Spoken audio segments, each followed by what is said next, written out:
Audiences were thrilled with the Bourne Identity movie and its portrayal of life in the CIA. So what's real and what's just movie stuff?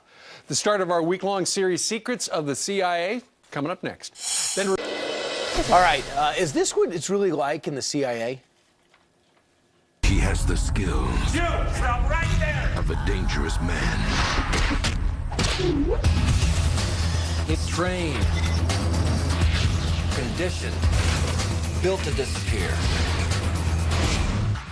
Wow, according to our next guest, there are a couple of things that Hollywood has gotten right and some they've gotten wrong. J.C. Carlson is a former undercover officer in the CIA and author of this book, Work Like a Spy. And the first guest in our week-long series, Secrets of the CIA. J.C., first off, is that what it's like in the CIA?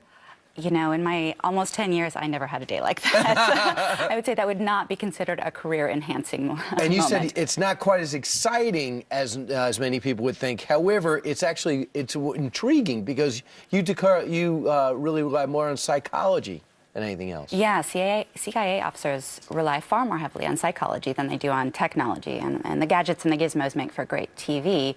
But ultimately, CIA officers rely on behavioral techniques that are relatively subtle, at least compared to what Hollywood would have us believe, but still effective. Behavioral techniques are the people you're studying, following, tracking? Things like targeting and elicitation and manipulation. It's behavioral more than it is exciting or explosions. Right. You also say if you want to work like a spy, you should appreciate the power of recruiting.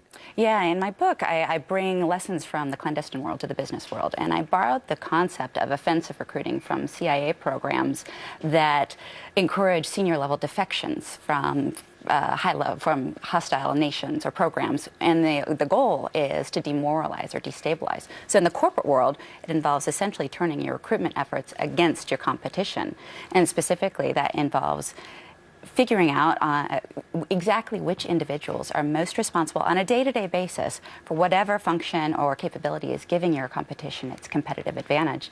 And then, obviously, the next step is doing everything you can to get those people to come work for your company. Identify the weak link. It's good. Plus, we have a lot to offer compared to most societies, too, of the people that we want to spy against. Right. You also say build a network up and down. What do you mean? Yeah, typical business and professional networking efforts are focused straight up. We're always trying to get face time with the boss, or we're trying to find a mentor from the senior ranks of our industry.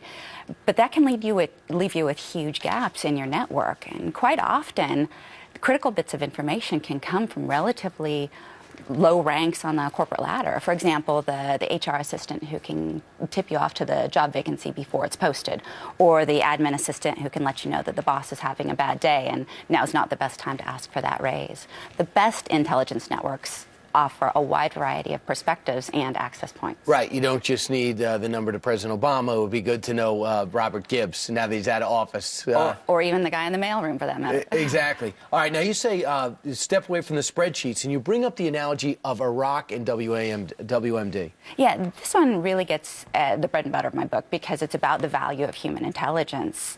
And we're very numbers-driven. We're all about data these days, big data. Drones and you know, it's fine, but ultimately business decisions are made by people, and people can be irrational and unpredictable. So you can have all the data in the world and still come up with the wrong answer. And the example that I give from my own career was back in 2003. I spent the summer in Iraq as part of the CIA's WMD search team, which is, I know at this point, kind of a dubious distinction, but at the time, we really did believe that we would find WMD in Iraq. So one of my assignments when I was there was I was charged with investigating a possible biological weapons facility. And on paper, it looked very suspicious. We had satellite imagery showing that there were middle-of-the-night transfers between this facility and Iraqi prisons and hospitals. We knew it had clean room technology. We knew the managing director had a PhD in biochemistry.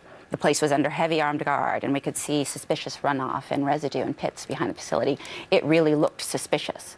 But when I showed up, sat down, had a cup of tea with the director, and asked the right questions, it turns out the only thing they produced was salt. Wow. It was a salt factory.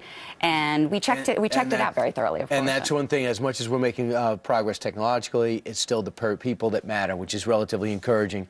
J.C. Carlson, former undercover CIA agent, author of this book, Work Like a Spy, Business Tips from a Former CIA Officer. And didn't you say former? You're not going to, I didn't out you, so I'm not going to get sued. No, All right. Thanks so much. It's a great book, great concepts, and thanks for your service. Thank you. All right.